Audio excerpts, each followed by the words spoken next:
जयपुर शहर जिला कांग्रेस कमेटी ने मनाया भारतीय राष्ट्रीय कांग्रेस का 139वां स्थापना दिवस। इस मौके पर कार्यालय में जयपुर जिला अध्यक्ष आर तिवारी सहित कई कांग्रेस के नेता मौजूद रहे। कांग्रेस जनों ने कहा कि 28 दिसंबर 1885 को जब कांग्रेस का गठन हुआ था, तब इसकी स्थापना के पीछे का मकसद वही था जो आज है। कांग्रेस का गठन तब हुआ था जब अंग्रेज समाज में नफरत फैला रहे थे और लोगों को एक दूसरे के खिलाफ करने की कोशिश कर रहे थे। कांग्रेस का उद्देश्य समाज को एकजुट करना और ब्रिटिश शासन के चंगुल से मुक्त कराना था। माननीय श्री अमित शाह जी से मैं ये कहना चाहता हूँ कि जो इन्होंने संसद में जो बिल पास किया है, जो एक्सीडेंट के मामले में, मैं ये कहना चाहता हूँ कि अगर ड्राइवर के पास में अगर 10 लाख रुपए अगर जमानत के होते तो वो ड्राइवरी क्यों करता? वो 10 रुपए चाय के लिए तो दूसरे की तरफ देखता है कि मैं 10 रुपए चाय के मिल जाए तो मैं चाय पी लूँ। उसमें उन्होंने ये प्रावधान दे दिया कि अगर ड्राइवर भगेगा नहीं तो उसको 10 साल की सजा, भगेगा तो उसको 10 साल की सजा होगी। अगर नहीं भगेगा तो पब्लिक मारेगी और भग गया तो सरकार मार देगी। ड्राइवर का तो दोनों तरफ से ही मरना हो गया। ड्राइवर देश की अर्थव्यवस्था का एक मूल हिस्सा है और ड्राइवरों के साथ में ये नाजायजी नहीं की जाए। ड्राइवर हर तरीके से देश की सहायता करता हुआ आया है और आगे भी करेगा। ड्राइवरों के साथ में ये नाइंसाफी गलत है। ड्राइवर कभी भी चला के एक जानवर छोटा सा भी आ जाता है उसको भी नहीं मारता है। चला के आगे आते हैं और फिर बड़े वाहन की गलती हो जाती है और उसके चक्कर में ड्राइवर को आप 10 साल की सजा बोल, ये नाइंसाफी है, गलत है। ये बीजेपी का बिल्कुल कड़ा कानून है। सर, आज स्थापना दिवस 139 का क्या कहना चाहेंगे आप? आज राष्ट्रीय कांग्रेस का 139वां दिवस है।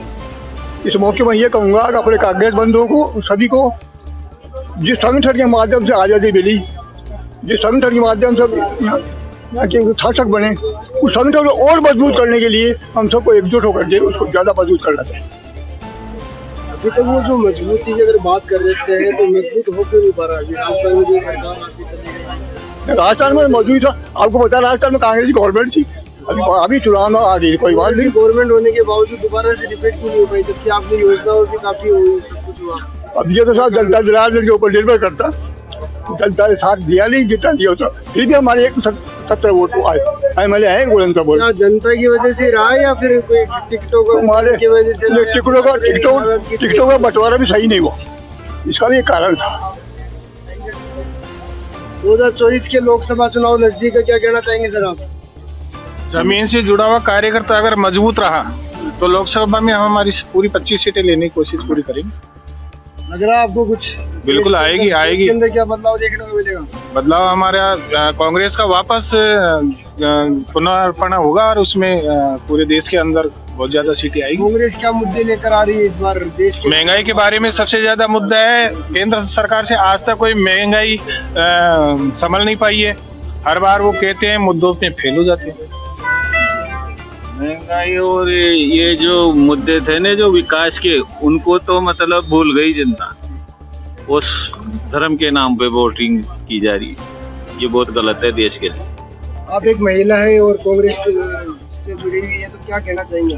मैं ये कहना चाहूंगी कि मतलब है ना, ये सिर्फ धर्म के बांटने की राजनीति करती है बीजेपी, और कांग्रेस ने कभी बांटने की राजनीति नहीं किया है, क्योंकि 36 कौमों को लेके चल रही है। और ये सिर्फ बांटने के वजह से हिंदू मुस्लिम के अलावा इनके पास कोई टॉपिक है ही नहीं। ना तो ये काम ठीक ढंग से करती है और ना तो कोई चीज, ये कुछ भी ढंग से नहीं है बीजेपी का। सिर्फ एक हिंदू मुस्लिम के नाम पर ही वोट मांगती है, इनकी वोट बैंक ही है, टोटल मुद्दा ही आता है। लेकिन हमारी कांग्रेस 36 कौमों को लेकर, और शुरू से आप देखो, अब 139वां दिवस है, लेकिन कांग्रेस ने बिल्कुल ही पूरी कौमों को लेकर साथ चला है। कांग्रेस के वक्त से लेकर अब तक कभी हिंदू मुस्लिम नहीं हुआ। 1% सरदार जी है इस देश में, लेकिन कभी सरदार जी को मुस्लिम से खतरा नहीं था। लेकिन इस बीजेपी वालों को मुस्लिम से खतरा है, वो भी बीजेपी वाले हिंदुओं को मुस्लिम से खतरा नहीं है। बीजेपी वाले के जो हिंदू है ना, उनको मुस्लिम से खतरा है, ये चीज है। सर, बार बार राम मंदिर निर्माण को लेकर बात की जा रही है, किस तरह से देखते हैं आप इन शब्दों को? बीजेपी के द्वारा जो सब कहे जाते हैं कि देखिए श्री रामचंद्र के बीजेपी के ही नहीं है, वो सारे हिंदुस्तान के जंगल के देवता हैं। जिस प्रकार बीजेपी उसको मानती है उसी प्रकार हम भी रामचंद्र जी को सम्मान करते हैं, आदर करते हैं। जितना वो उनकी पूजा करते हैं उसी तरह हम भी पूजा करते हैं।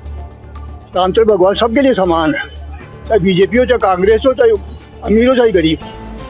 इस बार जो बीजेपी ने जो आमतौर पे देखा जा रहा है ब्राह्मणों को ज्यादा मौका देकर जाटों को कोई ज्यादा मौका नहीं दिया, तो क्या कहना चाहेंगे इस बारे में? तो मैं कुछ उनका जो सोच ही ऐसी है, हमारे देश के प्रधानमंत्री की सोच, एक भी मुस्लिम को आगे नहीं बढ़ाया, उसको टिकट नहीं दिया। राजस्थान में एक मुस्लिम को टिकट दी थी, लेकिन हमारी कांग्रेस ने ब्राह्मण बढ़िया 36 कौम सब एक सामान है, सबको टिकट मिलता है, सब आगे बढ़ते। शेड्यूल कास्ट के लोगों का सीएम के क्षेत्र में शेड्यूल कास्ट पर अत्याचार हो रही है। देखिए मकान तोड़े जा रहे हैं सांगानेर में, गरीबों के शेड्यूल कास्ट वालों के साथ अत्याचार हो रहा बहुत तगड़ा। पुलिस आंख मीच के बैठी है, बुलडोजरों से घुमंतु समाज के मकान तोड़वाए जा रहे, मारपीट कर रही है, महिलाओं को थाने में बंद करता मालपुरा गेट थाना। और ये जो देख लीजिए, तोड़ रहे मकान, तोड़ रहे, औरतों को मार रहे, क्या हो रहा है ये? कहाँ है आपका भजनलाल और कहाँ मोदी जी कहाँ है?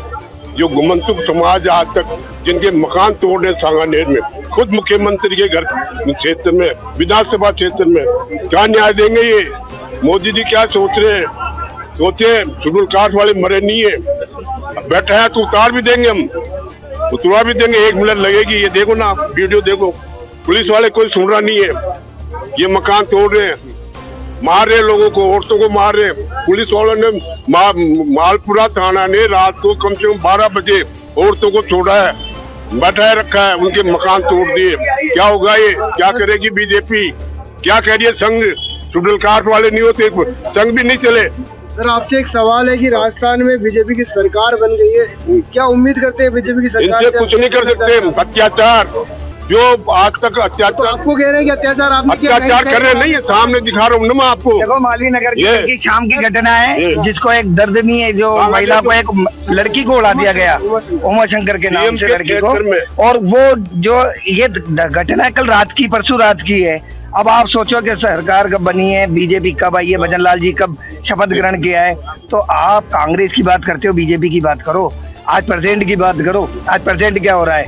आज जो घटना कर रहे हैं अपराधी खुलेआम घूम रहे हैं, आज अभी तक उसको नहीं पकड़ा गया जिसने